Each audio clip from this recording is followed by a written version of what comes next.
Sorry if it hurts you. अच्छा my dear, ये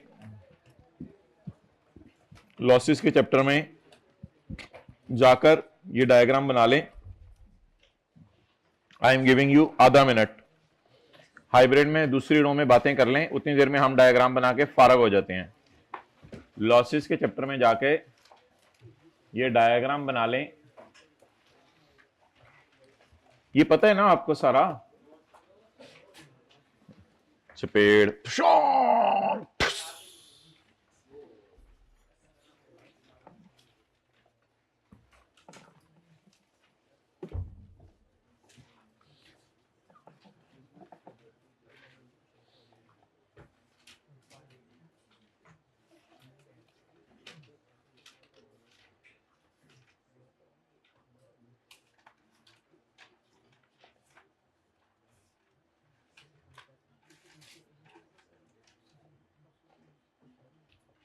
बना ली भाई? मतलब ये है कि छेती छेती करो। जब एक बच्चा बना लेगा तो फिर हाइब्रिड में दूसरी रो में कोई बच्चा भी बना लेगा, तो उस वक्त मैं फिर इंशाल्लाह डायग्राम यहां से फारग कर दूंगा। इंटरेस्ट इनकम के साथ नहीं, इंटरेस्ट इनकम कुछ सूरतों में आता है ना, इन वेरियस केसेस लिख दो। तस्वीर खींच लिए कुछ ने? हाँ वो मैं लिखने लगा हूं।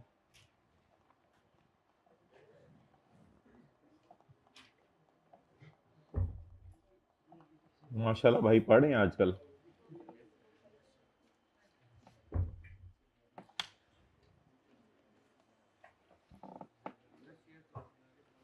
नहीं, बोनस शेयर तो एफटीआर में आते हैं। जल्दी नोट करें जी, हाइब्रिड में जल्दी जल्दी जल्दी आए, हाइब्रिड में जल्दी जल्दी है, जल्दी जल्दी जल्दी, बहुत बहुत आगे निकल चुकी है।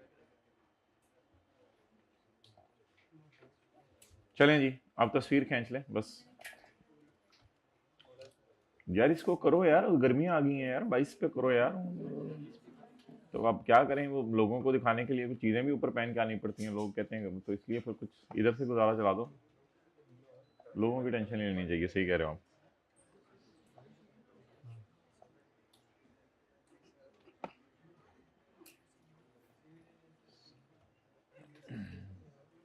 ये क्यों इतनी गौर से देख रहे हैं? नजर क्यों नहीं आ रहा हम लोगों को? मुझे नहीं समझ आ रही है। आसान सा है।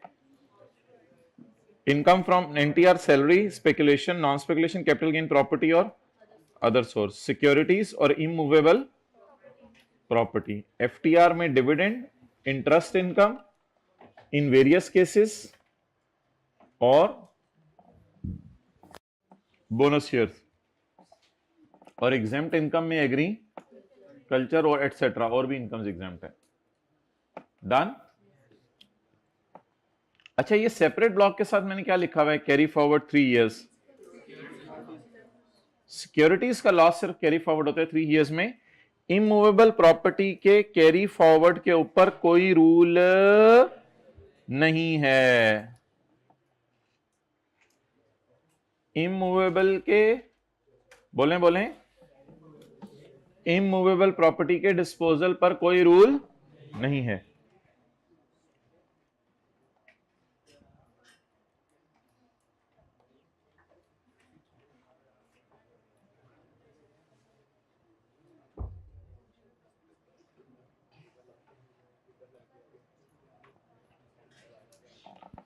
नोट कर लिया? कर लिया। चलिए,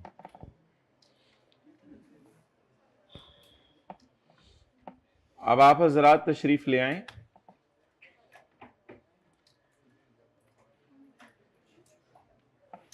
चैप्टर नंबर 15 है, 14, 15 पे आ जाए, पेज 351।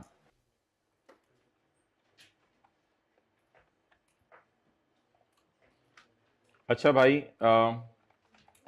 हम ये पढ़े थे, बहुत पढ़े लिखे हो गए हम ये पढ़े थे कि टैक्स पेयर को जब शो कॉज नोटिस आता है, आपको पता है इससे पहले ऑडिट शुरू होता है, ऑडिट के बाद शो कॉज नोटिस आता है। शो कॉज नोटिस के बाद अमेंडमेंट ऑफ असेसमेंट होती है। शो कॉज नोटिस के बाद क्या होती है? अमेंडमेंट ऑफ असेसमेंट होती है। तो शो कॉज नोटिस के बाद जो अमेंडमेंट ऑफ, भाई वो कौन सी कमांड आपने बताई थी? Window P. डुप्लीकेट करना है या एक्सटेंड करना है?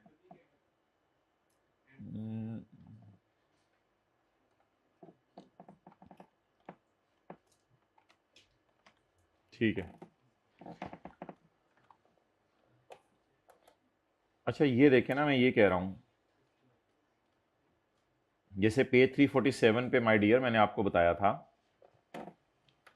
भाई प्लीज पूरी कहानी जरा गौर से समझा करें। इस चैप्टर में आपने रिटर्न जमा कराई, रिटर्न एज्यूम्ड असेसमेंट ऑर्डर बन गई, फिर आपका ऑडिट शुरू हुआ, ऑडिट के बाद शो कॉज नोटिस के बाद अमेंडमेंट ऑफ असेसमेंट होगी। Right at this point, show cause notice आने के बाद आपने करना होता है कमिश्नर को रिप्लाई। आप क्या करेंगे? आप कमिश्नर को रिप्लाई करने के साथ साथ एक काम दूसरा करेंगे कि यार मेरे लिए ओवरसाइट कमेटी बनवा दो। ये एफबीआर के अंदर ही रहते हुए बनेगी। तो बोलें after receiving show cause notice, in addition to reply to commissioner, reply करें, we will also request to make an oversight committee. अब ये देखें जरा, tax payer after receiving show cause notice will file offer of settlement to oversight committee. Oversight committee को कहेगा यार को बीच का रास्ता निकाल दो। उसमें चीफ कमिश्नर होगा, कमिश्नर होगा और एडिशनल कमिश्नर होगा। अगर कमेटी ने केस डिसाइड ना किया तो फिर case will be referred back to, और अगर कमेटी ने केस डिसाइड कर, यार आराम से बोले ना, कमेटी ने अगर, ठहरो मैं आइडेंटिफाई करता हूं कौन है भाई, इधर से देखना। कमेटी ने अगर केस डिसाइड कर दिया तो टैक्स पेयर उससे मुतमईन ना हुआ तो भी कमेटी को डिसॉल्व कर दिया जाएगा और फैसला कौन सुनाएगा? लेकिन अगर टैक्स पेयर मुतमईन हो गया फैसले से तो ऐसी सूरत में टैक्स पेयर को टैक्स देना पड़ेगा, कमिश्नर अमेंडमेंट ऑफ असेसमेंट करेगा। लेकिन माय डियर अब ये उस सख्ती से नहीं होगी जिस सख्ती से पहले होनी थी। ये बस फर्क है। अमेंडमेंट अब भी होनी है, अमेंडमेंट अपनी जगह कायम है। नहीं भाई ये डुप्लीकेट से काम नहीं चल रहा मेरा। अमेंडमेंट अपनी जगह होनी है, अमेंडमेंट के हम इनकारी नहीं है। अमेंडमेंट ऑफ असेसमेंट होनी है, इस अमेंडमेंट ऑफ असेसमेंट के हम इनकारी नहीं है।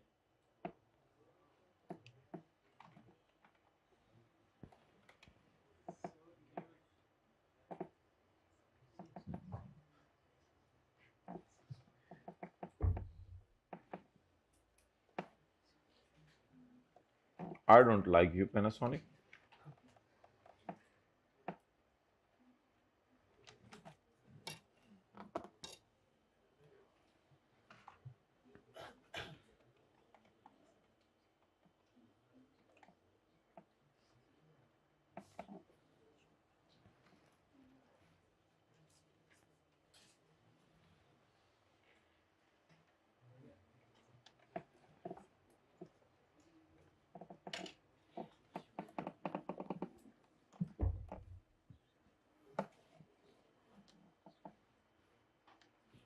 जी, now tax payer will pay the tax, बोले tax payer will pay the, commissioner will amend the, और टैक्स पेयर ये कहेगा अब मैं अपील का राइट वापस लेता हूं, और no further proceedings will B.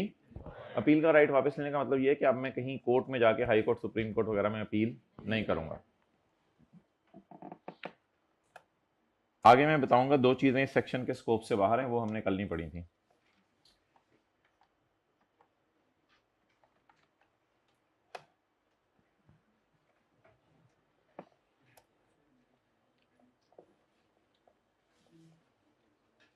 चलें जी,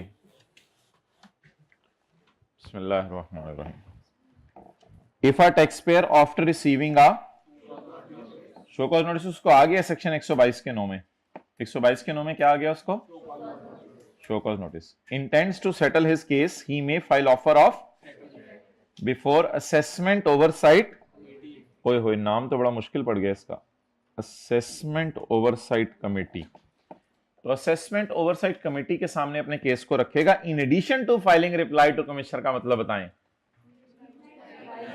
कमिश्नर को रिप्लाई अपनी जगह करेगा, कमिश्नर को रिप्लाई अपनी जगह करेगा, लेकिन ओवरसाइट कमेटी भी बनवाएगा। हाँ जी,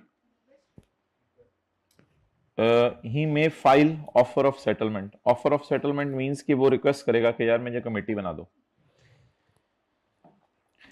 कमेटी में चीफ कमिश्नर होगा, कमिश्नर होगा और एडिशनल कमिश्नर होगा। Committee after examining offer may call for the record of a case. Committee offer receive करने के बाद, ऑफर किसने किया है? टैक्स पेयर ने।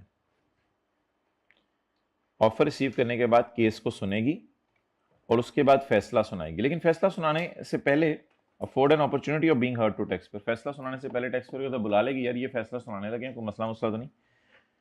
मे डिसाइड टू एक्सेप्ट और modify the offer of tax payer.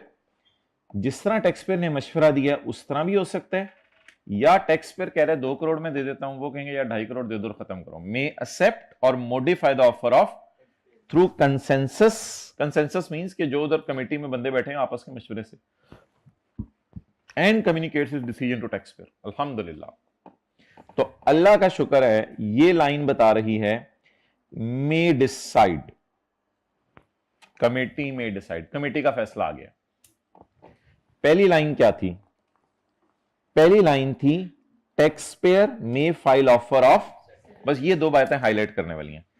Tax payer offer of settlement देगा और कमेटी में डिसाइड, कमेटी ने डिसाइड कर देना है, बस बात खत्म। अब जी इसको यार 26-27 पे कर दो।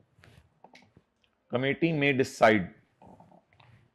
Next, where tax payer is मुतमईन with the decision of committee. जहां टैक्स पेयर कमेटी के फैसले से मुतमईन है, तो 4 चीजें बता दें। टैक्स पे करेगा जो कमेटी ने कहा है। कमिश्नर तब अमेंडेड असेसमेंट ऑर्डर भेजेगा अगर आपने टैक्स पे कर दिया हुआ है। टैक्स पेयर अपील का राइट वापस ले लेगा, और अगर आपने टैक्स पे कर दिया है तो अब कोई फर्दर प्रोसीडिंग केस की नहीं है, केस खत्म हो गया। छोटी तेरी मेरी दोस्ती। अच्छा, साथ वाले का ना लैंडलाइन नंबर ले लें, क्योंकि क्लासें फिर खत्म होने वाली हैं, तो पता नहीं जिंदगी में वो मिले ना मिले नंबर, अपना मोबाइल नंबर चेंज कर ले, उसका लैंडलाइन नंबर प्लीज ले लीजिएगा। Where a tax payer is मुतमईन with the decision of committee. जहां टैक्स पेयर कमेटी के फैसले से मुतमईन है। मुझे नहीं पता कितने दिनों में क्लासें खत्म होनी है, मैं तो एक जनरल बात कर रहा हूं। Tax payer shall deposit the tax. 31 जनवरी को इंशाल्लाह आपको बताएंगे क्या करना है। Tax payer shall deposit the tax. Tax payer deposit the tax, commissioner shall amend the according to committee decision after tax payment as per decision of committee. Taxpayer shall waive the right of against assessment. Assessment order के खिलाफ आप कहीं नहीं जाएंगे, क्योंकि आपके कहने पे ही मुकमुका हुआ है। And no further proceedings shall be undertaken on issues decided by committee if the tax has been deposited by taxpayer. ये बात तो कल हमने पढ़ी थी। जहां कमेटी ने फैसला नहीं सुनाया या टैक्स पेयर मुतमईन नहीं है, तो ऐसी सूरत में केस को रेफर बैक कर दिया जाएगा कमिश्नर को। For on the basis of reply off tax payer on show cause notice. अब टैक्स पेयर ने जो शो कॉज नोटिस का रिप्लाई किया उसकी बेस पे फैसला सुनाया जाएगा। ये किया था ना टैक्स पेयर ने शो कॉज नोटिस का रिप्लाई, ये यहां पे शो कॉज नोटिस का रिप्लाई किया था ना, तो इसकी बेस पे हाइब्रिड में लेट आने पे फिर फैसला सुनाया जाएगा। दिल को तसल्ली होती है क्लासें हो रही हैं लेट आने से। अच्छा, ये सेक्शन नहीं लगेगा in cases involvement concealment of income. जहां पता चले कि उसने इनकम को छुपाया हुआ है, जानबूझ के छुपाया हुआ है, क्योंकि कंसीलमेंट ऑफ इनकम पर ना अलग सेक्शन है। ये अभी हम पढ़ने लगे, तो कंसीलमेंट ऑफ इनकम पे ये सेक्शन ही लगेगा, उसके लिए अलग सेक्शन है। और where interpretation of question of law effect identical other cases. तो इसका मतलब ये है कि कई दफा ऐसा होता है कि कई लोगों का केस सिमिलर चल रहा होता है। मिसाल के तौर पे बहुत सी शुगर मिल्स हैं, उनके खिलाफ हुकूमत ने कोई केस चलाया हुआ है। अब उसमें से एक शुगर मिल निकल के कहे कि मैं ओवरसाइट कमेटी बनवा रही हूं, तो कहा जाएगा आपको इसकी इजाजत नहीं है, क्योंकि आप जैसे ओवर आइडेंटिकल केसेस भी चल रहे हैं। या सारी जूते बेचने वाली कंपनीज पे गवर्नमेंट कोई रूल लगा दे और ये सारे ही कहें कि कमेटी बना लो, आपके लिए कमेटी नहीं बनेगी। आप नॉर्मल तरीके से अपना प्रोसीजर चलाएं, आप लोगों के लिए कमेटी नहीं बनेगी। हाँ, किसी एक बंदे का एक मसला है वो कमेटी बनवा ले, लेकिन अगर 4-5 लोगों का सेम मसले पे हुकूमत ने एतराज किया हुआ है, सारे सीए के कॉलेजेस को कहा हुआ है कि मेन रोड पे क्यों कॉलेज खोले हुए हैं, अब कोई एक कॉलेज बीच में से जाके कोई ओवरसाइट कमेटी बनवाए, तो इसकी इजाजत नहीं है। तो इसका मतलब लिखें, 5-6 शुगर्स मिल का एक ही केस चल रहा है, अब बीच में से एक निकल के ओवरसाइट कमेटी नहीं बनवा सकती।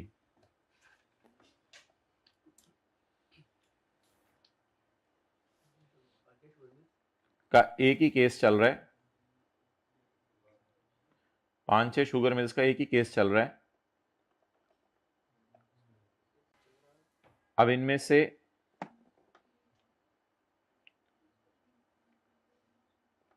इनमें से एक निकलकर ओवरसाइट कमेटी नहीं बनवा सकती।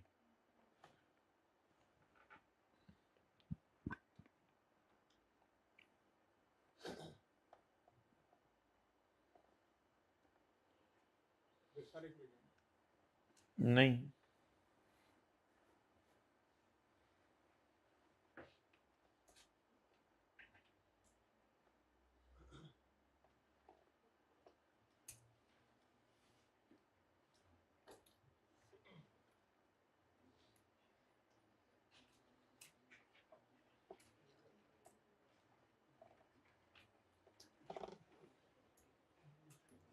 ओके।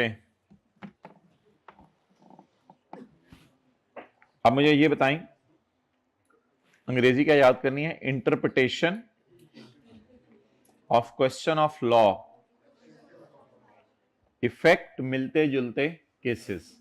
क्वेश्चन ऑफ लॉ क्या होता है ये आपको 1-2 दिनों में मैं बताऊंगा, क्वेश्चन ऑफ लॉ और फैक्ट में क्या फर्क है। अच्छा,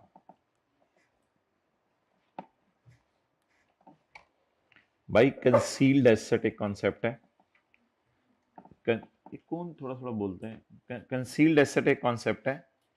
इसका मतलब ये नहीं है कि एसेट छुपाया हुआ है आपने, क्योंकि एसेट छुपाना मुश्किल होता है। घर छुपाना, गाड़ी छुपाना, अपने प्लॉट्स छुपाना, किसी के बाहर के मुल्क में फ्लैट्स हैं वो छुपाना, तो एसेट्स छुपाना मुश्किल होता है।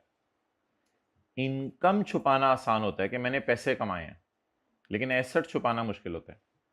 तो कंसील्ड एसेट एक ऐसा एसेट है जो ऐसी इनकम से कमाया गया है, ऐसी इनकम कमा के खरीदा गया है जिस इनकम के बारे में गवर्नमेंट को नहीं बताया था। मिसाल के तौर पे आप सैलरी इनकम कमा रहे हैं और आपकी साल की तनख्वाह 12 लाख है और आप 30 लाख की गाड़ी में घूम रहे हैं, तो पता चला कि शाम के बाद आप 3-4 घंटे बिजनेस इनकम भी कमाते थे जिसका आपने हुकूमत को बताया ही नहीं था। तो सैलरी इनकम आपने हुकूमत को बता दी थी, बिजनेस इनकम आपने हुकूमत को नहीं बताई। तो ऐसी इनकम जो छुपाई है, उस छुपाई हुई इनकम से एसेट खरीदना, इस एसेट का नाम है concealed asset. Mean any property और asset which was acquired from the income, which was acquired from income that was chargeable to tax but not disclosed to FBR। लेकिन FBR को आपने वो बताई नहीं।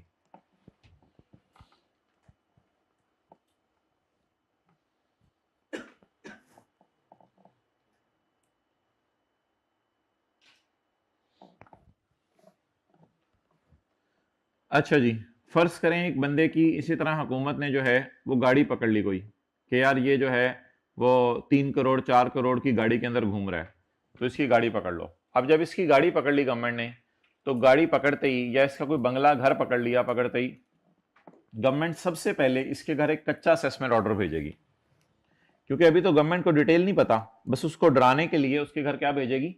कच्चा असेसमेंट ऑर्डर। और कच्चे असेसमेंट ऑर्डर को फाइनलाइज करेगी as soon as practicable. The commissioner shall finalise the order as soon as practicable. और सबसे पहले क्या होगा, इशू आ कच्चा असेसमेंट ऑर्डर।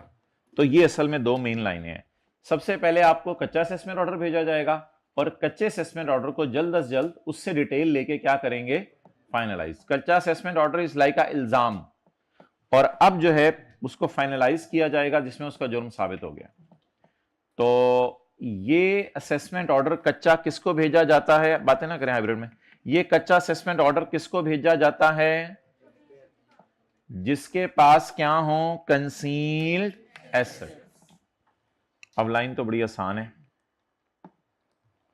जब कभी हुकूमत ने कब्जे में ले लिया है a concealed asset of a person, हुकूमत ने क्या कर लिया, कब्जे में ले लिया।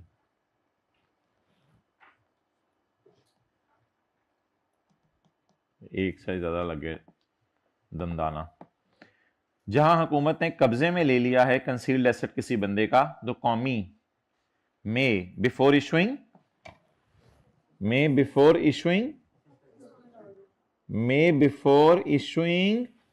पक्का असेसमेंट ऑर्डर इशू आ कच्चा, अच्छा पक्के का उसने कोई नाम नहीं रखा, में बिफोर इशुइंग पक्का असेसमेंट ऑर्डर इशू आ कच्चा assessment order for the last completed tax year by adding the concealed asset.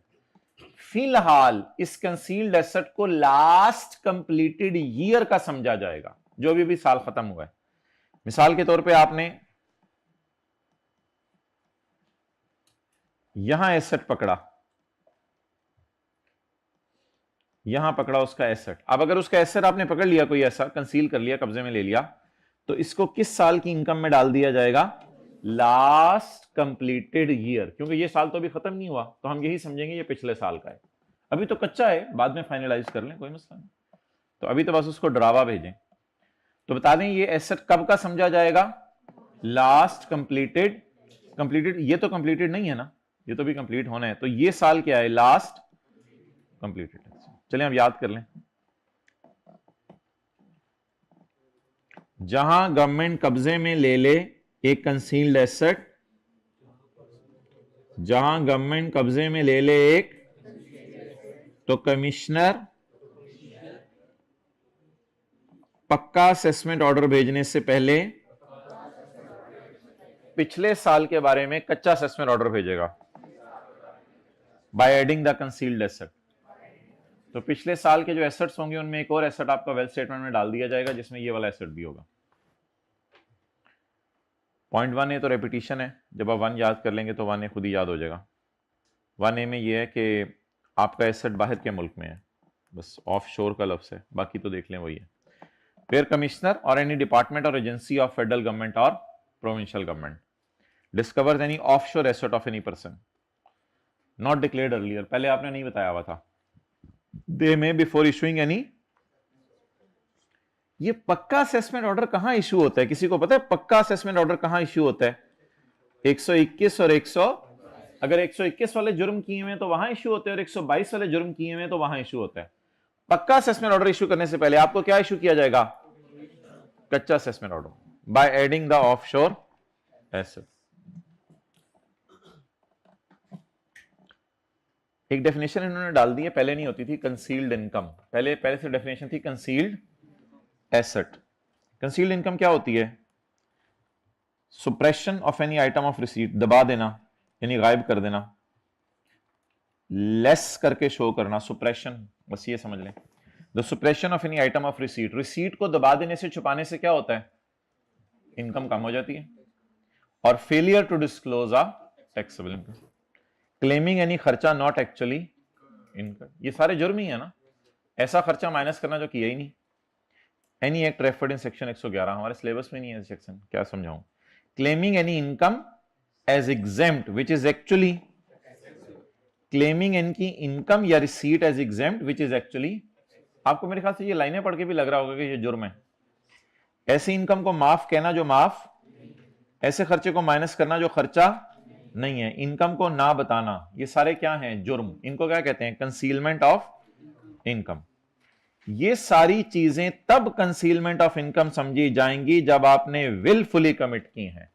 और अगर आपसे गलती से ऐसा हो गया है तो ये जुर्म है, लेकिन कंसीलमेंट ऑफ इनकम इसका नाम नहीं है।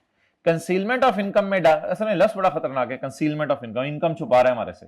तो इससे ये सारी चीजें तब जुर्म समझी जाएगी जब आप ये काम कब कैसे कर रहे हो, विलफुली। कौन सी फुली, कौन सी पुली, पुली, फुली, फुली, फुली। Okay, all of the above will be considered as concealment of income if it is proved that taxpayer has knowingly and willfully committed these actions. तैयार हैं पास्ट पेपर्स करने के लिए इसके? ओके नहीं ठीक है, फिर नहीं तैयार तो 5 मिनट ये पढ़ ले फिर करते हैं।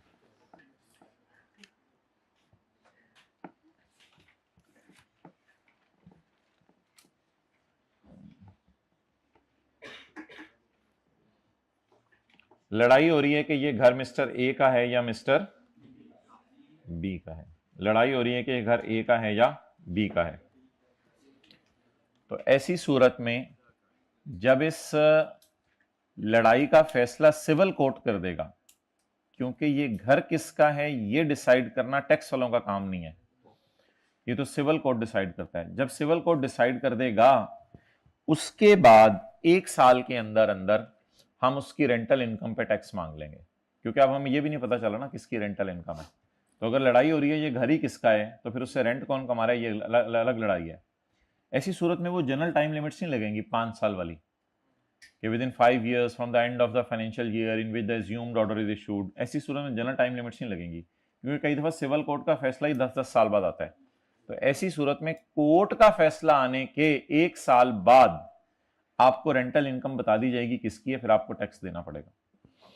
तो assessments in relation to disputed property, assessments का चैप्टर ही चल रहा है। असेसमेंट होता है टैक्स वालों ने असेस किया। If there is a dispute in a civil court, if there is a dispute in a civil court, हमारे में नहीं, हमारे तो high court, supreme court, commissioner appeal और एपलेट ट्रिब्यूनल है कोर्ट्स में।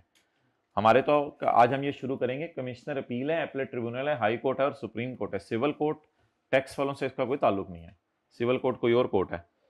तो if there is a dispute in a civil court on ownership of a property whose income is chargeable, an assessment order may be issued within 1 year after the end of the financial year in which the court decided the case। जब court ने case decide किया। Dispute किस साल का चल रहा है? 2010 का। भाई ये तस्वीर भेज दो, डिसाइडेड होना चाहिए। कोर्ट ने डिसाइड कब किया? 12 मार्च 19 को। भाई 12 मार्च 20 नहीं, इस फाइनेंशियल ईयर के एंड से गिने। 12 मार्च 19 कब खत्म होगा? 30 जून 19। 30 जून 19 के बाद 1 साल गिने। 1 year ऑफ कोर्ट डिसीजन, ना ना ना ना ना, 1 year of end of financial year in which the court decided the. So in which year court decided the case? 30 June 19। It's and is 30 जून 19, उससे आगे 1 साल इज। वैसे तो ये 5 साल गुजर गए हैं। An assessment order can be amended with in 5 years, ये तो 5 साल गुजर गए हैं, फिर क्या करें? लेकिन ये तो वो तो जनरल रूल था ना, ये तो स्पेसिफिक सर्कमस्टांस है। तो यहां लिखें सेक्शन 122 के 2 और 4 वाली लिमिट्स नहीं लगेंगी। सेक्शन 122 के 2 और 4 वाली लिमिट्स नहीं लगेंगी। किसी को फर्क पता हो 2 और 4 में? 122 के 2 में था पहली दफा अमेंडमेंट 5 साल में हो सकती है, और 122 के 4 में था दूसरी दफा 5 साल या 1 साल, विच एवर इज लेटर। ये फर्क है ना 122। तो यहां 122 के 2 और 4 वाली लिमिट्स नहीं लगेंगी, वो जनरल टाइम लिमिट्स हैं, वो नहीं लगेंगी यहां।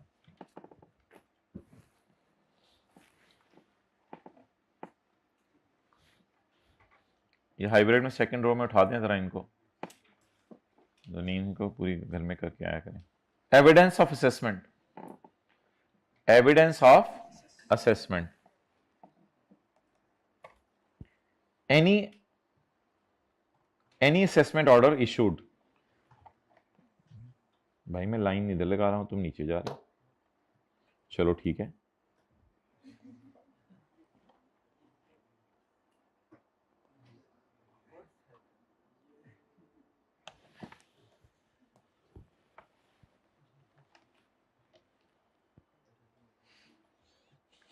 काला जादू हो गया इसमें, ये बातें सुना करें यार बच्चों की, नहीं ये सोशल मीडिया ने ना आवाम को बहुत खराब किया हुआ है। एनी असेसमेंट ऑर्डर, एनी, चाहे वो 121 का है चाहे 122 का है, any assessment order issued will not be quashed, मेरे असेसमेंट ऑर्डर को फाड़ ना देना, और कंसिडर्ड वॉइड, या उसको वॉइड ना कह देना, मैंने भेजा है, कमिश्नर कहते हैं मैंने भेजा है, फॉर वांट ऑफ फॉर्म, कि उसमें फॉर्म की कमी है। असेसमेंट ऑर्डर एक फॉर्म पे आता है, कहते हैं कई दफा हमारे पास फॉर्म बैक एंड पे हुकूमत के खत्म हुए होते हैं तो हम खाली कागज पे भी भेज सकते हैं। तो अगर फॉर्म की कमी हो, जैसे विटामिन की कमी होती है किसी में, तो अगर फॉर्म की कमी हो तो उसको फाड़ ना देना, उसको फाड़ ना देना, मेरा असेसमेंट ऑर्डर है, उसको फाड़ ना देना, और कंसिडर्ड वॉइड, या उसको फारग ना समझना, and will not be considered invalid, मेरे असेसमेंट ऑर्डर को तुम इनवैलिड समझोगे, नहीं नहीं नहीं नहीं, will not be considered as because of any mistake, अगर मेरे से मिस्टेक होगी तो मैं इंसान हूं, उसे ये ना कहना कि ये इनवैलिड है मिस्टेक की वजह से, मैं इंसान हूं, कमिश्नर हूं, गलती हो जाती है। अगर उसके अंदर तुम्हें डेजिग्नेट कर दिया गया इन अकॉर्डिंग टू कॉमन, अब एक बच्चे का एफएससी का रिजल्ट आया, अब उसका नाम थोड़ा सा गलत लिखा हुआ था और उसका एड्रेस भी एक घर से आउट था, लेकिन पूरे मोहल्ले में कर ही एक बंदा एफएससी रहा है, और जिसको भी पता चला, लेटर पता चला, भाईजान उनके घर ले जाएं। अब आपके घर जब वो रिजल्ट पहुंचा, आपको यार इसमें मेरा नाम गलत लिखा हुआ है, इसमें पता गलत लिखा हुआ है, भाईजान है कौन है तुम, ये मैंने ये वाले पेपर दिए थे, आप फेल हो गए हो, चलो। तो उसको फाड़ना देना, फेंकना देना, अगर तुम्हें पता चल जाए तुम्हारे साथ हुई क्या है तो बस वही काफी है। कहते छोटी छोटी मिस्टेक्स चलती हैं, इंसान है हम, लेकिन अपनी बार नहीं, तुम्हारी रिटर्न में गलती नहीं होनी चाहिए, ये याद रख लेना, क्योंकि तुम इंसान नहीं हो। क्योंकि जब तुमने रिटर्न जमा करानी है तो फिर कोई गुंजाइश नहीं है, जब तुमने रिटर्न जमा करानी है तो फिर कोई गुंजाइश नहीं है। अगर तुमने रिटर्न जमा करानी है फॉर्म पे करानी पड़ेगी, एनेक्जर्स होंगे, सारी पर्टिकुलर्स देना, साइन भी करना, फिर तुम्हारी रिटर्न वैलिड होगी, क्योंकि तुम इंसान नहीं हो। लेकिन मैं इंसान हूं, कमिश्नर कहता है, मेरी गलती भी हो जाती है, मुझे माफ कर दिया करो, ऐसे ना किया करो मेरे साथ, मेरे ऑर्डर को फाड़ रहे हो, ये कर रहे हो, वो कर रहे हो, तुम होते कौन हो मेरे असेसमेंट ऑर्डर को वॉइड कहने वाले। लेकिन एक शर्त जरूर है, अगर तुम्हें पता चल रहा है कि तुम्हारे साथ ही हुई है, if taxpayer is designated in it according to, अगर कॉमन अंडरस्टैंडिंग के मुताबिक तुम्हें डेजिग्नेट कर दिया गया है तो बस बस मेरे लिए यही काफी है।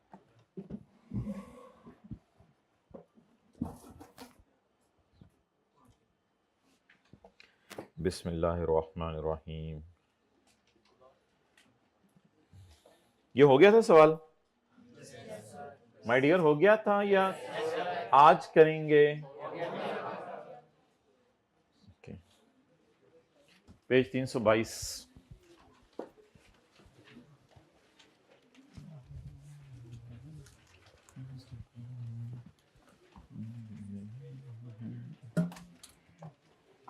भाई समीउल्लाह के किसी दोस्त को कहीं काला मार्कर ला दें।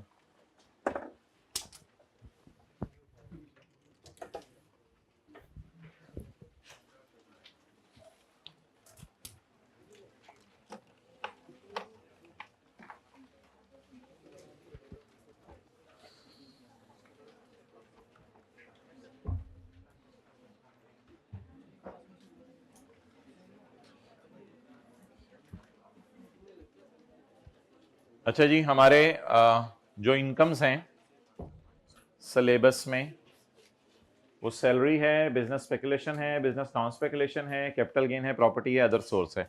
इसकी तस्वीर खींच लीजिएगा जो लोग लेट आए हैं। इनको कहते हैं नॉर्मल टैक्स रिजीम्स की इनकम। क्या हुआ?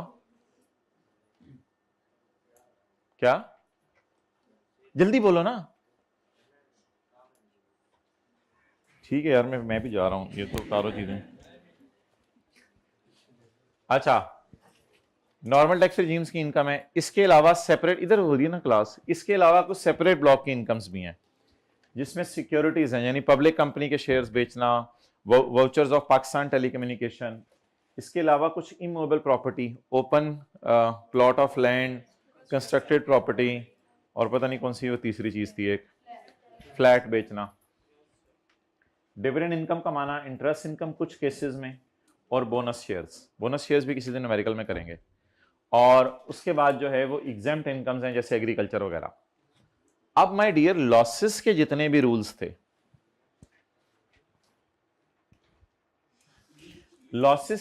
रूल्स थे, वो हमने एनटीआर के बारे में पढ़ लिए थे।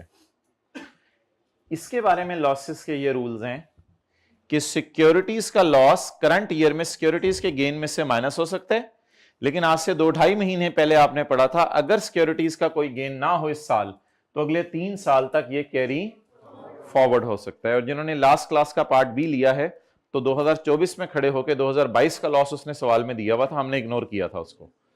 और 2024 के सवाल में 2020 का लॉस दिया हुआ था, वो 21, 22, 23 में डेड हो गया था, थोड़ा थोड़ा मुझे याद है। क्या 20 की जगह 22 बोला था? चलें समझ जाया करें। अच्छा नहीं बता दिया करें क्योंकि बाकियों को मसला होता है। अच्छा, तो इमूवेबल प्रॉपर्टी की डिस्पोजल यहां आती है, इसके लॉस कैरी फॉरवर्ड नहीं हो सकता, इसमें कुछ नहीं लिखा हुआ था, बस इसी का लॉस कैरी फॉरवर्ड होता है 3 साल। और डिविडेंड इनकम्स, इसमें खर्चे ही नहीं माइनस होते, जब खर्चे नहीं माइनस होते तो इनमें लॉस आ ही नहीं सकता। और एग्जेम्प्ट इनकम्स में लॉस आ सकता है, एग्रीकल्चर का लॉस आ सकता है, लेकिन ऑब्वियसली जब वो है ही एग्जेम्प्ट तो फिर लॉस का भी क्या करना है। लेकिन एक बात याद रखिएगा, इन चारों में आपस में कुछ नहीं हो सकता कि प्रॉपर्टी के अंदर लॉस आ जाए सिक्योरिटीज में से माइनस कर लो, एग्रीकल्चर के अंदर लॉस आ जाए इधर से माइनस कर लो, ये वाला कोई चक्कर नहीं है। मैं तेरे पास आ रहा हूं, ना ना ना ना ना, मैं तेरे पास ना आ जाऊं, ना ना ना ना ना ना ना, ये बिल्कुल, ये प्राची हैं, ये गुज्जर हैं, ये जाट हैं और ये बाट हैं, तो इसलिए ये बिल्कुल अलग हैं। इन्होंने दूसरे खानदान में शादी नहीं करनी, ये बड़ों ने इनके तय कर दिया था, तो इसलिए जो है वो ये वाला चक्कर नहीं रखा हुआ। तो इनमें आपस में कुछ नहीं करना कि हमारे यहां लड़का है आपके यहां लड़की है, शर्म नहीं आती, हमारे यहां लड़कियां हैं, ये तो ये वाले चक्कर नहीं रखे हुए। क्या तुम्हें मसला है? अच्छा है, ऐसे मुंह बना रहे हो। पेज 322, घर वालों ने कहीं दूसरे खानदान में तो नहीं कर दी? Page 322, question number 16। Following information contain to बाजी आयशा। बाजी आयशा ने बहुत सारे गुल खिलाए, इससे हमारे कॉन्सेप्ट बन जाएंगे इंशाल्लाह। तो सोचें बाजी आयशा ना होती तो क्या होता फिर। Income from business non speculation, income from business, page number कौन से? 322। इनकम फ्रॉम बिजनेस, भाई ये तो ये इनकम फ्रॉम बिजनेस। अच्छा, हाइब्रिड में बातें करते हुए बस मुझे ये बताते जाइएगा कि कोई एक ही हेड के अंदर इनकम आ रही हुई तो उसको भी देख लेंगे। ये क्या है? Income from gain on sale of jewellery, income from capital gain, gain on sale of listed securities, gain on sale of listed securities.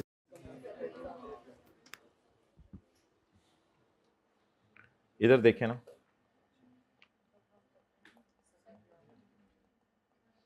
Securities, loss from speculation business, loss from,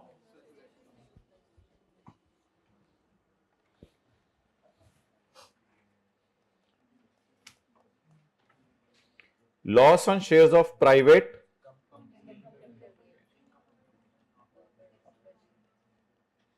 ये तो एक और भी पड़ी हुई है वैसे, एक और भी थोड़ी देर पहले कैपिटल गेन आई थी, इधर तो हम 2 दफा आ गए हैं। Loss on sale of antique, ये दोबारा आ गई इनकम फ्रॉम कैपिटल गेन। ये कौन सी?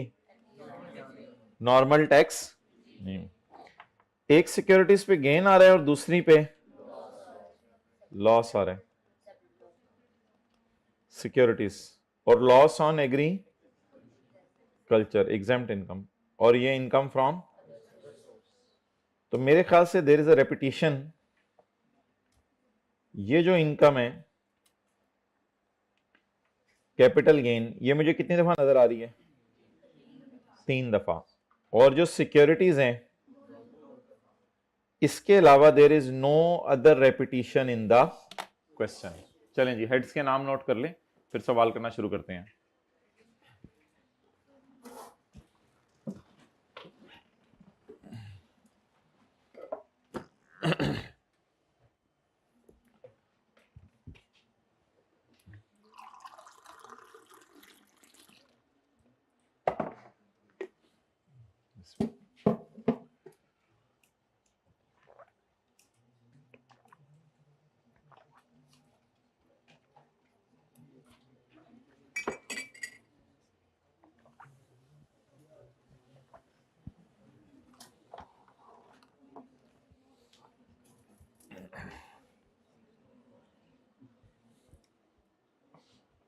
अच्छा जी,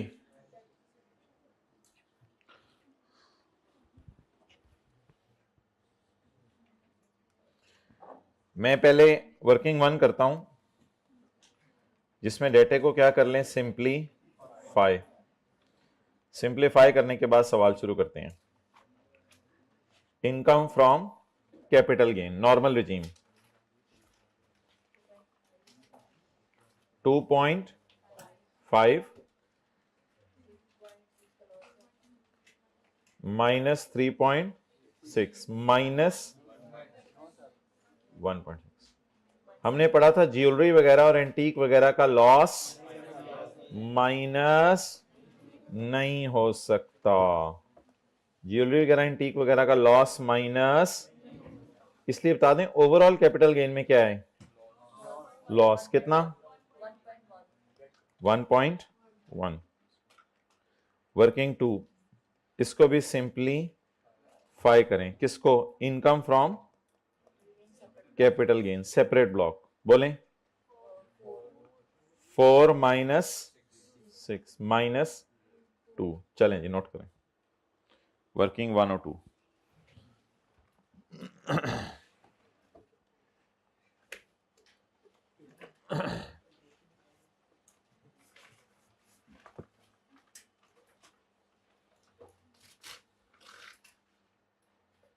भाई ये समझ आ गई 1.6 क्यों नहीं माइनस किया? कैपिटल गेन का चैप्टर याद है ना, शुरू वाले दिनों में पढ़ा था कि ज्वेलरी वगैरह और इनका लॉस माइनस नहीं हो सकता।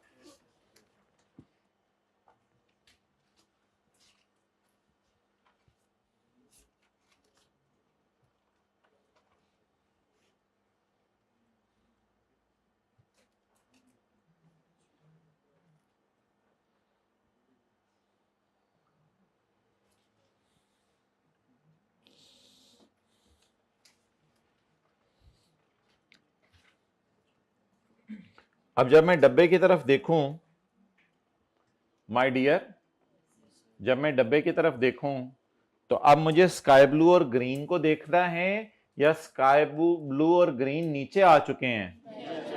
अब स्काई ब्लू और ग्रीन के अलावा वाली चीजें मैं देख लेता हूं। अच्छा, इसमें मेरा ये मशवरा है कि आप ऐसा करें कि इनको भी अलग से मार्क कर लें। ये तो मेरी कौन सी इनकम है, एग्जेम्प्ट इनकम, बाकी सिक्योरिटीज नीचे पड़ी हैं, बाकी सारी ऊपर नॉर्मल रिजीम पड़ी है, तो ये मेरी कौन सी इनकम है? इससे तो और कोई लॉस माइनस ना, इस लॉस ने किसी और गेन में से माइनस होना है। ये बात तो आसान सी है, ये तो खत्म हो गई, ठीक है। अब हमारी सारी कौन सी इनकम्स बच गई हैं? नॉर्मल रिजीम वाली। सेपरेट ब्लॉक ये है, बाकी हमारी बच गई नॉर्मल रिजीम वाली।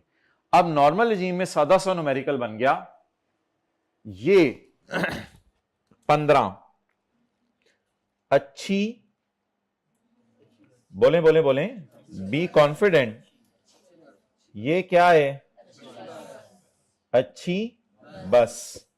अच्छा जी, 3 क्या है, ये सैलरी तो नहीं है ना माय डियर, ये क्या है, अच्छी बस। अच्छा, इसके बाद स्काई ब्लू और ग्रीन को तो मैं नीचे ले गया हूं माय डियर। अच्छा, ये क्या है, बुरी सवारी। अच्छा, इसके बाद स्काई ब्लू और ग्रीन को तो माय डियर मैं नीचे ले गया हूं, और ये तो वैसी कौन सी इनकम है, एग्जेम्प्ट इनकम है। देखिए आयशा ने बहुत गुल खिलाए हैं, ना गुल खिलाती तो हमारा गुल कैसे खिलता। तो शुक्रिया। लॉस फ्रॉम अदर सोर्स, ये क्या है, अच्छी ये आची बुरी में किनके साथ लिख रहा हूं?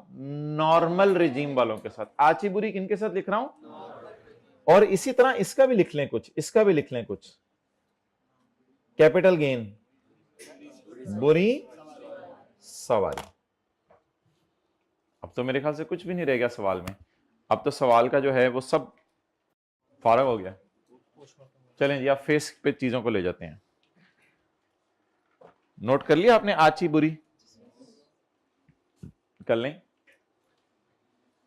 भाई, आपने भी कर लिया, सिंपलीफाई भी कर लिया। ओके, दोनों काम कर लिए। ठीक है जी। स्काई ब्लू ग्रीन वाले काम क्यों करने पड़े? क्योंकि एक ही हेड के अंदर डिफरेंट चीजें दे रहा था, तो उनको तो पहले सादा सिंपलीफाई करो ना। अच्छा, ये करने के बाद बस एक काम रह गया, सेपरेट ब्लॉक को साइड पे रख दो, उनके अलग रूल्स हैं, और एग्रीकल्चर को साइड पे रख दो, उनके अलग रूल्स हैं। सेपरेट ब्लॉक साइड पे निकाल दिया और एग्जेम्प्ट इनकम साइड पे निकाल दी। पीछे क्या बच गई? बोले ना जल्दी। हमने सेपरेट ब्लॉक साइड पे रख दी और एग्रीकल्चर साइड पे रख दी। डिविडेंड होता उसे भी साइड पे रख देते। अब क्या बच गया सवाल में? तो भाई एनटीआर से सवाल शुरू कर लें, एनटीआर से सवाल शुरू कर लें। अब मुझे बता दें, पहले क्या लाके पार्क करेंगे? अच्छी बसें, और उसमें से क्या माइनस करेंगे? अच्छी सवारियां। तो आची आची बसों में आची आची सवारियां, और उसके बाद दो सवारियां बुरी है, इनको अगले साल 6 सालों में मेरा भाई आएगा मुझे ले जाएगा, मेरा भाई आएगा मुझे ले जाएगा, मेरा भाई आएगा। जी, अच्छी बस बताएं जी पहली, बोलें। 15। और इनकम फ्रॉम 3। लाहौर कसूर मियां वाले पत्तों की, यूरोप, इंग्लैंड, जर्मनी, नेपाल। जी 19 बसें चलने लग जाएंगी इंशाल्लाह। हॉलैंड भी, जर्मनी भी, थोड़ा सा अरसा रहने दो, बस आपने जैसी वजीर आजम बनना है। लेस बोलें जी। इनकम फ्रॉम अदर सोर्स का लॉस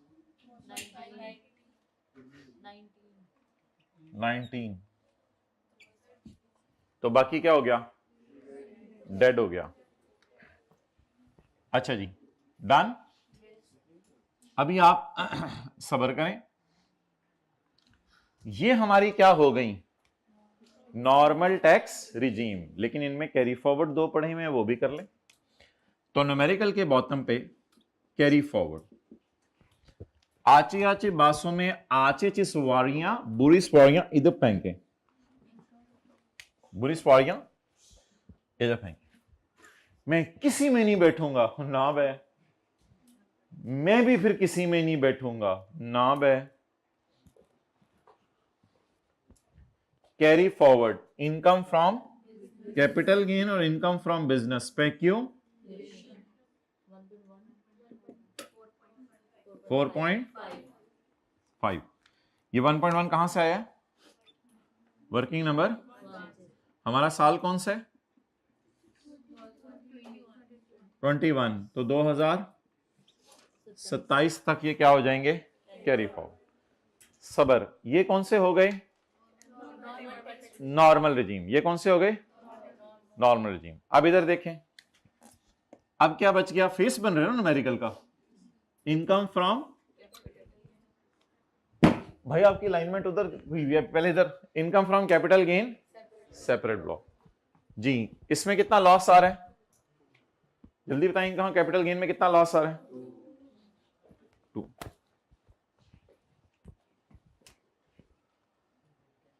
यार आप लोगों ने ऐसे करना है तो ऐसे कर दीजिएगा। एक दफा वैसे आईकैप ने ऐसा किया था कि टोटल इनकम ऐसे नेगेटिव लिख के फिर उसने ऐड किया था 2 और आके फिर टैक्सेबल इनकम 0 ही होगी थी। याद नहीं आपको? हम ऐसे करते थे, अगर इसमें गेन आता था तो हम ऐड करते थे। जी बिल्कुल, इसमें ऐड गेन आता था तो ऐड करते थे, फिर बाद में इस 2 को क्या कर देते थे? उल्टा देते थे। तो आज एक अजीब सी चीज देखें, इसमें लॉस आ रहे, तो इसको उल समझ आया? नहीं समझ आया? नहीं नहीं, देखें ऐसे नहीं करते थे, याद नहीं? यहां कैपिटल गेन सेपरेट ब्लॉक कितना आया जी? 2। मुझे क्यों निकाला? चौप, मुझे खड्डे, याद नहीं? ये याद है? उसको ऐड क्यों करते थे? क्योंकि वो गेन था। लेस क्यों करते थे? इस गेन पे अलग टैक्स देना है। आज एक अच्छी बोंगी देखें कि लॉस को शो करें और इसको उल आ जाके तो खोती बोर्ड थले टैक्सेबल इनकम 0 है नॉर्मल रिजीम वाली, आपको पता है। ये करवा दूं? एक दो दफा किया हुआ है आई के अपने, वैसे में देखा था एक दो दफा किया हुआ है, अगर करना है तो करवा लें, नहीं करवाना तो फिर इस तरह शो कर दीजिएगा।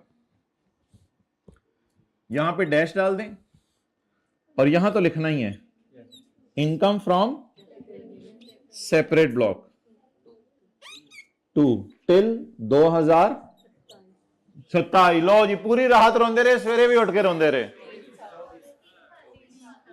जी। 24 लिख दिया मैंने, मुझे पता है, मैं 2021 है ना, तो 22, 23, 24। सिक्योरिटीज का लॉस कितने साल तक कैरी फॉरवर्ड होगा?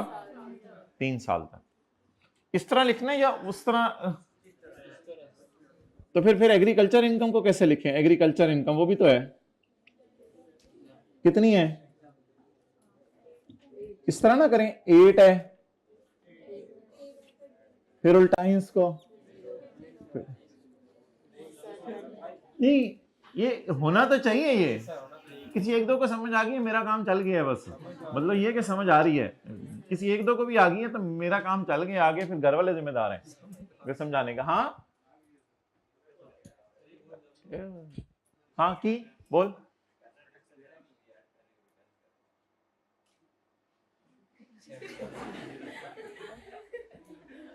पहले ऐड करके लेस करते थे, आज लेस करके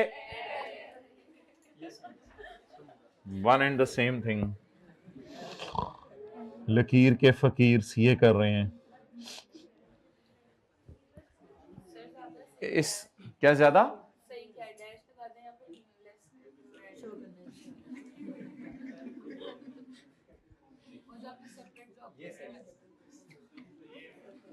चलें, कम से कम इस तरह तो नोट करें ना, कम से कम इस तरह तो नोट करें। ज्यादा सही बता देता हूं मैंने तो, कम से कम मींस के अभी वेट फॉर द नेक्स्ट फिक्रा। चलें नोट करें यहां तक। Taxable income 0।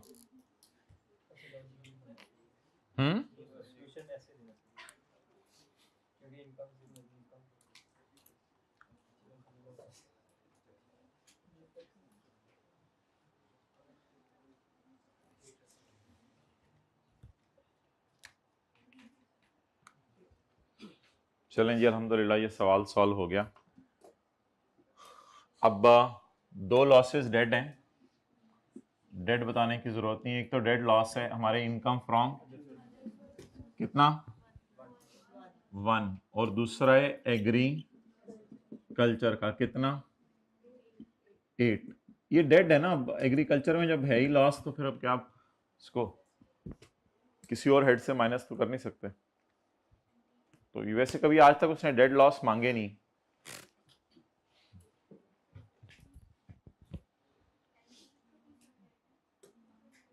एंटीक का तो बस उधर ही कर दिया था ना, सिंप्लीफाई करते हुए।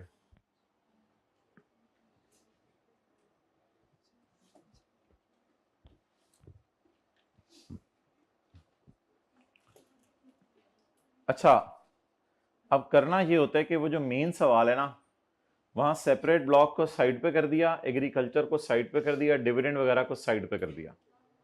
उनको साइड पे रख के बाकी हेड्स के साथ अच्छी और बुरी सवारी लिख लेना है, और उसके बाद पहले इनको शो कर देना है फेस पे, बाद में इनको। डिविडेंड भी होता तो इनकम फ्रॉम डिविडेंड, वो तो फिर ऐड करके लेस भी होती। डिविडेंड में तो लॉस वैसे ही नहीं आ सकता, क्योंकि डिविडेंड वगैरह में खर्चे माइनस करने की इजाजत नहीं है।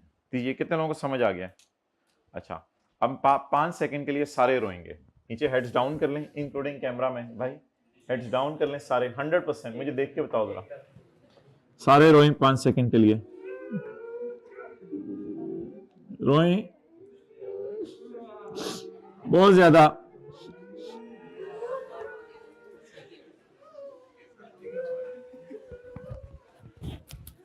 रोए रोए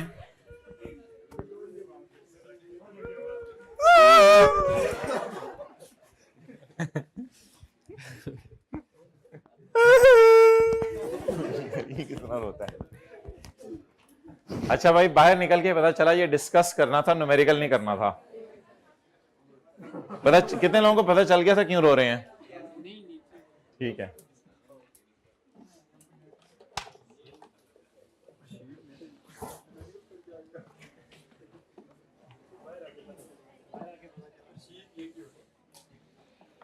चलें जी, बिस्मिल्लाहिर्रहमानिर्रहीम, लेट्स स्टार्ट डिस्कशन।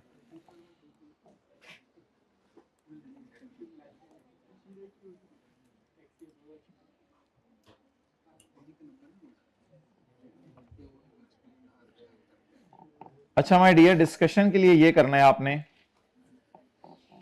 कि डिस्कशन से पहले वर्किंग 1 और 2 करके रख लेनी है। डिस्कशन से पहले वर्किंग 1 और 2 करके रख लेनी है। तो आप ऐसा करें, फ्रेश सफा रजिस्टर का निकालें और वर्किंग 1 और 2 करें। फ्रेश सफा कंपनी से जो इशू करवाया आपने, रजिस्टर पे बाहर कंपनी का नाम पढ़ें, हजवेरी। हजवेरी कंपनी के रजिस्टर हैं भाई, वहीद बुक।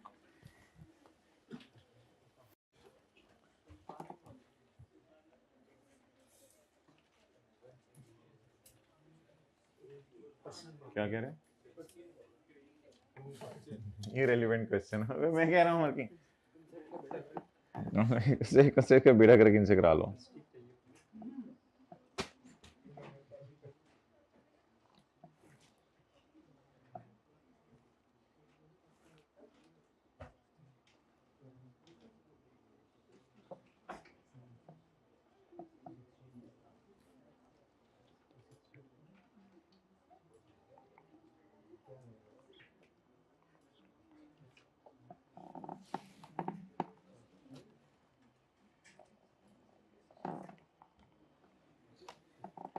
ओके अच्छा माय डियर, उसका सवाल पढ़ें। पुत्र की मसला है, किधर से आए हो, जल्दी बताओ इलाका अपना। हाँ, सवात से। घर वालों को फोन करके बताओ मैं बच्चों से बातें करने के लिए आया हूं, मुझे उधर ही रख के बच्चों से बातें करवा लें। अच्छा, under the income tax ordinance 2001 discuss how the above losses can be set off against हर, उसके अगेंस्ट, यानी कि बाजी को एक तरफ खड़ा कर देना, दूसरी तरफ लॉसेस को खड़ा कर देना। नहीं, against her incomes, against her नहीं, अगेंस्ट हर पढ़ के रुकना जाइएगा, अगेंस्ट हर इनकम्स। अच्छा, बेटर यही है कि वो चलें डैश डाल दें, वैसे ज्यादा बेटर वो है कि उधर माइनस करके फिर प्लस करें, बेटर और ज्यादा बेटर। अच्छा, also discuss the amount of losses that can be carried forward for adjustment against her, that can be carry forward for adjustment against her, against her.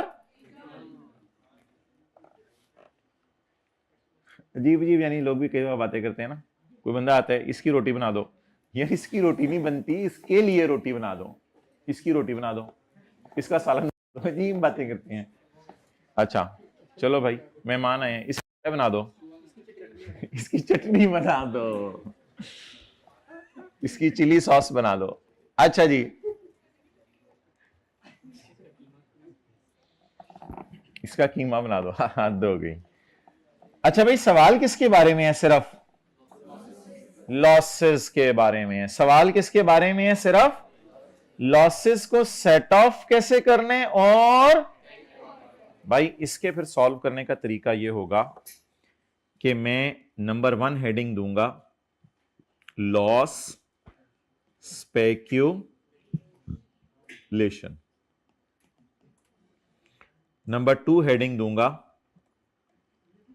Loss shares private company, done.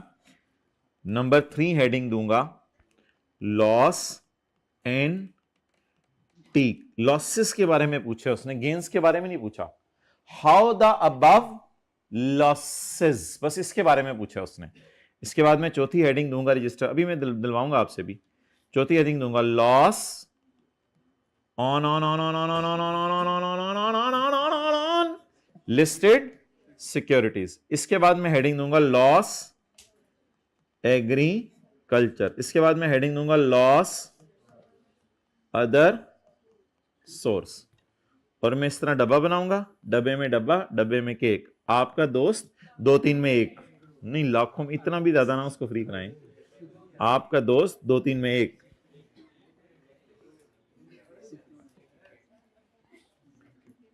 और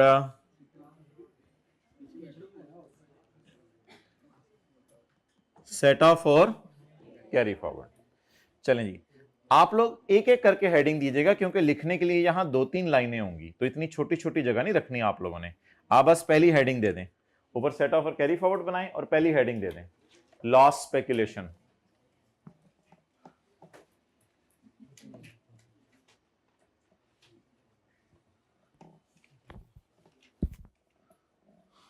अच्छा my dear, अब मैं assume कर रहा हूं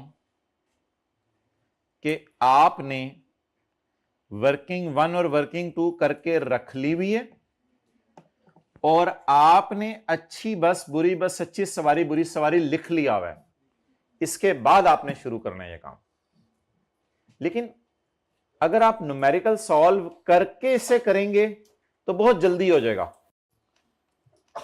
तो ये approach भी एक्सेप्टेबल है कि न्यूमेरिकल सॉल्व करके इसे करें, क्योंकि जब आपने अच्छी बुरी सवारी लिख लेना तो न्यूमेरिकल का फेस बनाना that is a task of only 1 minute. मेरे ख्याल से जो लोग पढ़े लिखे हैं वो मेरे से एग्री करेंगे कि ऊपर 2 बसें डालनी होती हैं, नीचे अच्छी सवारी डालनी होती है, उसको माइनस कर देना होता है, और नीचे कैरी फॉरवर्ड्स की लिस्ट बना देनी होती है। तो it is a task, very small task, numerical का फेस बनाना। वर्किंग तो सारी करनी है, पहले वर्किंग 1 वर्किंग 2 करनी है, अच्छी बुरी सवारी लिखनी है, और उसके बाद जो है न्यूमेरिकल का फेस। लेकिन अगर आपने फेस नहीं बनाना तो कोई मसला नहीं, एक एक चीज को लेके चल लें। मैं पहले न्यूमेरिकल का फेस एज्यूम कर रहा हूं, आपने नहीं बनाया, आप डायरेक्ट ही थ्योरी का सवाल है तो थ्योरी के एंगल से ही सॉल्व। तो आप लोगों ने जब देखा बिजनेस में क्या आ गया है, स्पेकुलेशन में लॉस, तो अल्लाह का शुक्र है इसको सिंप्लीफाई नहीं करना, क्योंकि और कोई स्पेकुलेशन इस साल नहीं है। तो स्पेकुलेशन लॉस आ गया है, बोलें ये क्या है, बुरी। आप बताएं करंट ईयर में ये किसी हेड के अगेंस्ट सेट ऑफ हो सकता है? आप प्योरली एक एक चीज को क्या ये करंट ईयर में किसी के अगेंस्ट सेट ऑफ हो सकता है? और अगले 6 साल कैरी फॉरवर्ड हो सकता है। तो लिखें माय डियर यहां पे, loss of 4.5 cannot be set off in current year against any other head. Loss of rupees 4.5 cannot be set off against any other head. भाई तो कैरी फॉरवर्ड में लेके जा रहा है, फिर कैरी फॉरवर्ड कहां लिखेगा? मैंने जिस तरह डब्बा बनाया उस तरह नहीं चल रहे आप लोग, देखें कुछ लोग नहीं चल रहे उस तरह। अच्छा, हाँ किस तरह? अच्छा हाँ, जैसे मर्जी कर लो। Loss of rupees 4.5 speculation cannot be set off against, ये पता है ना आपको, बुरी सवारी है। कैरी फॉरवर्ड के आगे लिखें हाउएवर, बता दें आगे, it can be carry forward against the same head for succeeding 6 tax years.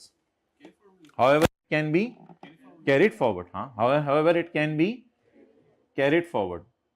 अब ये कैरी फॉरवर्ड वाली साइड पे लिख रहे हैं ना, however it can be carried forward for 6 succeeding tax years. However, it can be carried forward for 6 succeeding tax years from the year against same head. Against same head. However, it can be carried forward for 6 years against same head from the year in which the loss occurred. उससे अगले 6 साल, ये भी लिख के आए, from the year the loss occurred, जिस साल आया था उससे आगे 6 साल।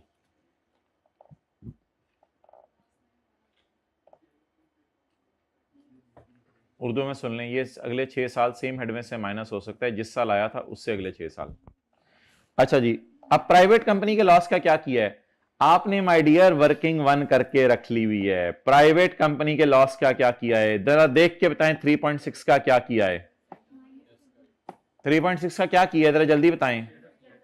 It will be set off against same head, ये सेम हेड के अगेंस्ट करंट ईयर में तो सेट ऑफ, ये तो असल में सेट ऑफ टाइप ही चीज है ना, तो करंट ईयर में इसको 2.5 में से माइनस कर दें, ये तो सेम हेड है ना। असल में माय डियर ये कैपिटल गेन का लॉस नहीं है, ये तो प्राइवेट कंपनी का लॉस है। कैपिटल गेन का लॉस होता है जो ओवरऑल साल के एंड पे आया। ये तो आप ज्वेलरी बेचें, शेयर्स बेचें, प्राइवेट कंपनी के कॉइन बेचें, वो सारा इधर सेट ऑफ करें, इन द एंड जो लॉस आता है टोटल, इसको कहते हैं इस साल का कैपिटल गेन का लॉस। तो 3.6 के बारे में लिखें, loss of 3.6 shell be set off against gain of, वो बोले 2.5, loss of 3.6 shall be set off against gain of 2.5, लिख रहे हैं, चले, loss of 3.6 shall be set off against gain of 2.5। अब कैरी फॉरवर्ड वाली साइड पे आ जाए, remaining loss of 1.1, remaining loss of 1.1 shall be carry forward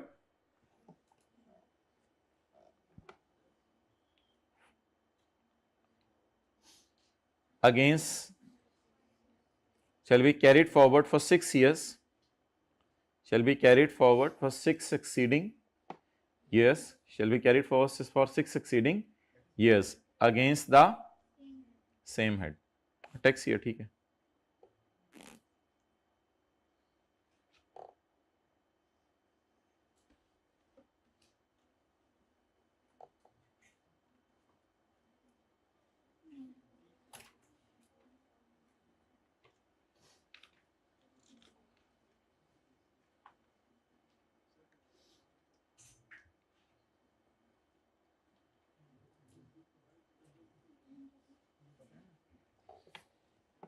okay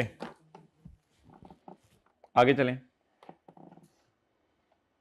अब क्या हो गया 1.6, तो लिखें loss on sale of antique, बल्कि लॉस ऑफ 1.6 तो इंटीक का लिख दिया ना, बस लॉस ऑफ 1.6,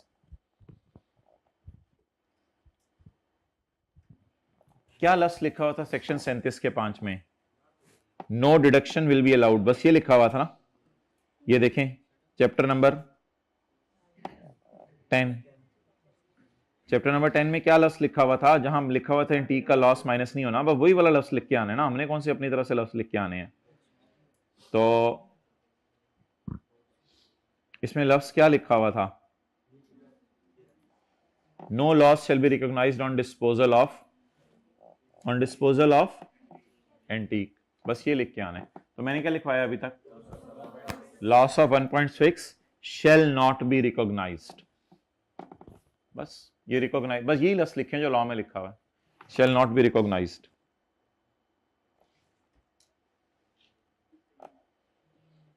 अच्छा, और जिस ऑब्वियसली वर्किंग वन आपने की भी है तो यहां से भी देख लें, और कैरी फॉरवर्ड के आगे नॉट एप्लीकेबल लिख दें, यानी जब वो सेट ऑफ ही नहीं होना तो फिर कैरी फॉरवर्ड की डिस्कशन क्या है, कि ये कैरी फॉरवर्ड भी नहीं होता, ये तो नॉट एप्लीकेबल, यानी ये डिस्कशन ही इस काबिल नहीं है कि करें। अच्छा, अब किसका लॉस आ गया भाई, लिस्टेड सिक्योरिटीज। तो लिस्टेड सिक्योरिटीज के लॉस के बारे में चैप्टर 10 में क्या लिखा हुआ है,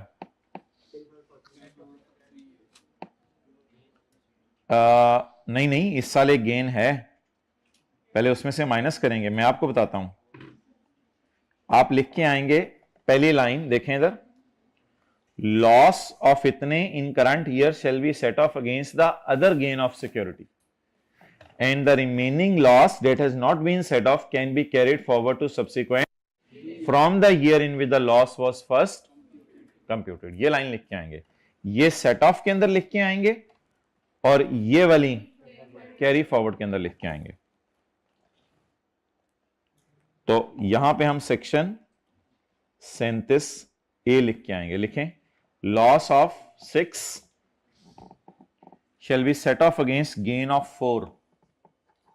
Loss of 6 shall be set off against gain of 4 on securities.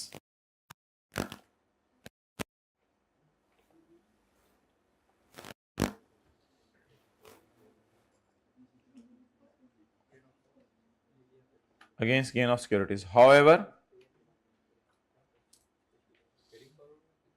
अब कैरी फॉरवर्ड में आ जाए. However, the remaining loss of 2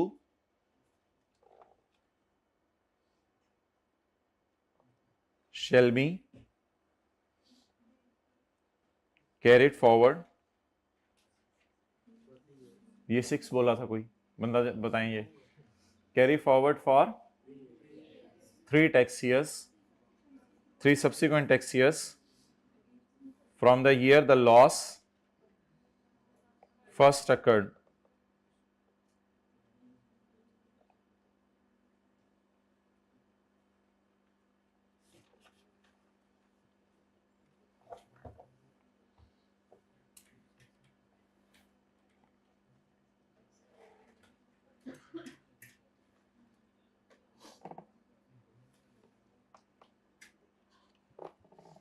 okay आगे चलें. एग्रीकल्चर का क्या करना है? Loss on agriculture can not, loss on लिखें agriculture income is exempt. So set off में लिख रहे हैं ना. हाँ, agriculture income is exempt, so its loss is not allowed as deduction. इसका लॉस फिर माइनस नहीं हो सकता. बस कैरी फॉरवर्ड के आगे लिख दें नॉट एप्लीकेबल. बस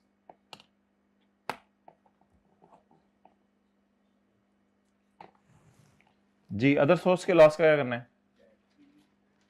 बोलें जी. अदर सोर्स के लॉस का क्या करना है? Loss under the head other source will be set off in the current year. आप कोई ढूंढे अच्छी बस जल्दी से. will be set off against business non-speculation and property. Calculation bracket में शो करें. 15 + 3 - 19, 15 + 3 - 19. रिपीट देखें. Loss under the head income from other source shall be set off in the current year against, shall be set off in the current year against income from business, non-speculation and income from property.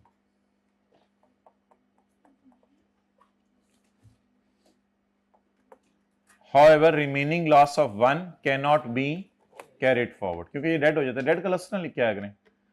However, remaining loss of 1 cannot be carried forward. ये carry forward line में लिख लें.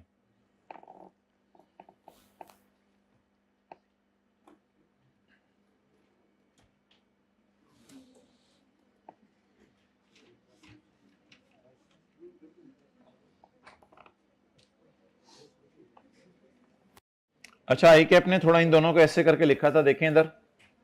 Loss on sale of antique, loss shall not be recognise, so no question of set off और carry forward arises. ये line भी ठीक है. Since agriculture income is exempt, this loss can not be adjusted against any other income. Done.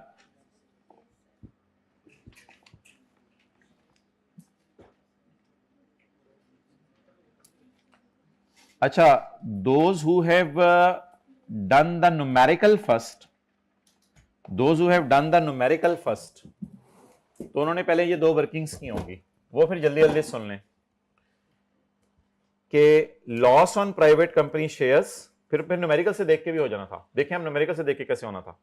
Loss on private company shares shall be set off against gain from jewelry, gain from jewelry. However, the remaining loss of 1.5 shall be carried forward for the 6 years. यहां से देख के भी solve हो सकता है, theory बन सकती है. नेक्स्ट, अगला कौन सा आ रहा है सवाल में? देखें, लॉसेस की तरतीब से बताएं ना. दूसरा कौन सा आ रहा है? शेयर्स ऑफ, यार अजीब लोग हैं। 4.5 के बाद 3 पॉइंट, अच्छा 4.5 वो था स्पेक्यूलेशन। तो यहां से देखना शुरू करें, 4.5 क्या है, तरतीब से शुरू करें। अब न्यूमेरिकल को देख के मैं सॉल्व कराने लगा हूं। ये है 4.5, तो जिसने न्यूमेरिकल सॉल्व किया हुआ है वो इस 4.5 को इधर आके देखे और सोचे कि इधर तो मैंने माइनस और इधर मैंने कैरी फॉरवर्ड। अब लाइन बनाए, the loss under the head speculation shall not be set off in the current year, however it can be carry forward for 6 years। जिसने न्यूमेरिकल किया है वो इस तरह करेगा। वो फिर आएगा देखेगा 3.6, अब सोचेगा मैं कहां लेके गया हूं। 3.6 shall be set off against 2 point and remaining 1.1 will be carried forward for 6 tax years। इसके बाद न्यूमेरिकल देख के इसके बाद वो 1, अब सोचेगा कुछ नहीं, अब सोचने का टाइम खत्म, सोच न्यूमेरिकल करते हुए कर लिया था। अब किसको देखेगा, 1 point the loss on NT is not allowed as per capital gain chapter, so no concept of carry forward। Set off और कैरी फॉरवर्ड का कोई कॉन्सेप्ट नहीं है, सेट ऑफ का भी कोई कॉन्सेप्ट नहीं है। उसके बाद आके किसको देखेगा, 6 को ढूंढेगा और जल्दी से बोल देगा the 6 can be against 4 however it can be carried forward for 3 years। अब समझ आ रही है न्यूमेरिकल देख के कैसे करना था सॉल्व। उसके बाद ढूंढेगा -8 को, तो -8 को यहां ढूंढ के कहेगा the loss on agriculture shell not be set of, the loss on agriculture shall not be carried forward because this income is exempt from tax। और उसके बाद वो आएगा अदर सोर्स में 19 को ढूंढेगा और देखेगा मैंने क्या किया, the loss of income from shall be set off against business 15 and property 3, however remaining loss of 1 shall not be। अब न्यूमेरिकल से देख के आसान लगा या वैसे आसान लगा था, न्यूमेरिकल से देख के बस ठीक है। बॉल आपके कोर्ट में, मेरे ख्याल से न्यूमेरिकल का फेस बनाने में 1 से 1.5 मिनट लगेगा अगर किसी ने करना हुआ तो, ज्यादा टाइम लगेगा। लेकिन कम से कम चलो ये है कि एक बहुत अच्छी रिवीजन हो गई है। ओके, सो प्लीज आते रहिएगा। और आप बता दिए मैंने आपको, एक वक्त आएगा आप पीछे पड़ेंगे, खुदा के लिए हमें छोड़ दे, हम नहीं आपको छोड़ेंगे।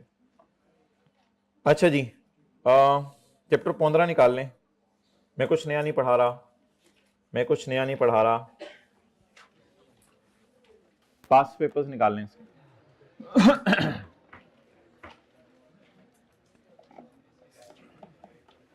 क्या चीज ऐसे याद हो जाए तो क्या ही बात है।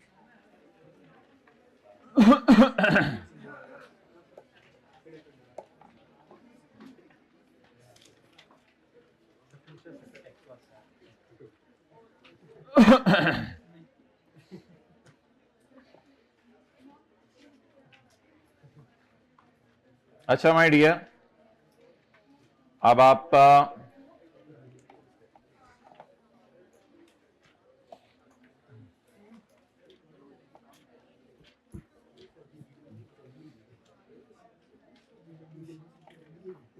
Question 30, star garments had filed its return for tax year 2015 on 30 सितंबर 15। वैसे माय डियर पेज 370, पता नहीं अब अगली क्लास में मैं इस थ्योरी के चैप्टर सवाल कराऊं। Very very beautiful questions, very not complicated, बिल्कुल कॉम्प्लिकेटेड नहीं है, जिसने पढ़ा है बिल्कुल कॉम्प्लिकेटेड नहीं है, बट वेरी ब्यूटीफुल क्वेश्चन। अब 2:05 पे हो सकता है मैं ये करवाऊं थ्योरी के सवाल या कोई न्यूमेरिकल करवा दूं, but I will not take more than 25 minutes. Star garments limited had filed its return for tax year 2015 on, कल वैसे भी था जिन्होंने एडमिशन लेना तो बहुत धींगा मुश्ती होनी है भाई, तो जल्दी से टोकन लेके एडमिशन ले लीजिएगा दोपहर के बाद। स्टार गारमेंट्स कल है शायद प्री इनरोलमेंट, कल है ना, कल है माय डियर। हाँ, star garments limited had filed its return, और प्लीज एडमिशन अगर किसी को नहीं मिलता वो फिर ये ना आके कहा करे मैं सीट ले आऊंगा घर से, और ये तो अजीब सी बातें करते हैं ना। मैं आखिर में बैठ जाऊंगा, मैं जमीन पे मैं खड़े होकर क्लास ले लूंगा, प्लीज मैं कुछ टाइम पे ले लें एडमिशन बस। तो star garments limited had filed its return for tax year 2015 on 30 September 15। On 25 February commissioner on the basis of definite information issue on notice under section 122 का 5, अंडर सेक्शन 122 का 5। यार ये सेक्शन के नंबर मैं बोल रहा हूँ, कभी कभी इस चैप्टर में ना वो ये करता होता है, पंगा लेता है कि सेक्शन के नाम लिख रहा है, तो सेक्शन के नाम और नंबर मैं भी इसलिए साथ साथ बता रहा हूँ, तो हल्का फुल्का पंगा कभी कभी इस चैप्टर में करता है, उससे आपने परेशान नहीं होना, कोई ऐसी परेशानी वाली बात नहीं है। अच्छा 122 का 5,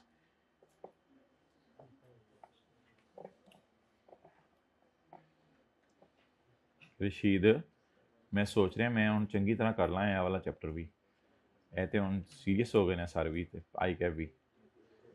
122 के 5 का मतलब ये है कि आपने कोई ऐसा काम किया है कि आपकी असेसमेंट एस्केप हो गई है या किसी हेड में मिस क्लासिफाई हो गई है, ये काम किया आपने। Issued a notice under section 122 for audit of books, उसको ऑडिट शुरू हो गया। ऑडिट के बाद क्या आना है?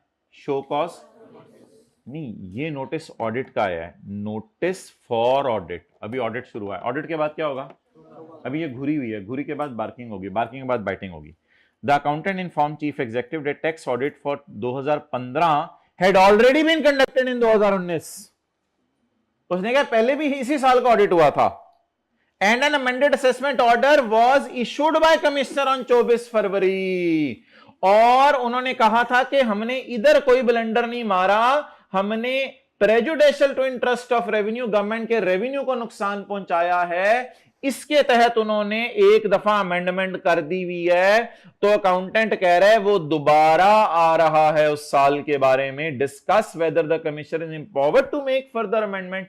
एक दफा तातने के बाद डॉगी दोबारा तात सकता है, या वो ये कह देगा नहीं इसको ताता हुआ तो इसको नहीं तातना, तात सकता है।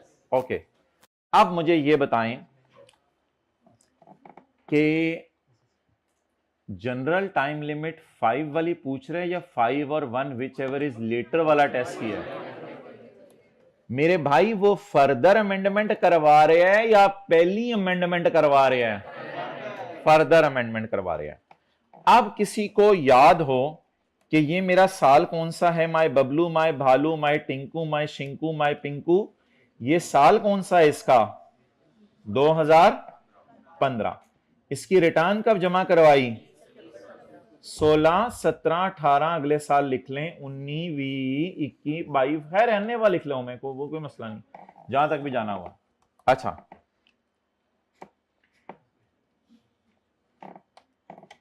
इस दिन तो कौन सा ऑर्डर इशू हुआ था?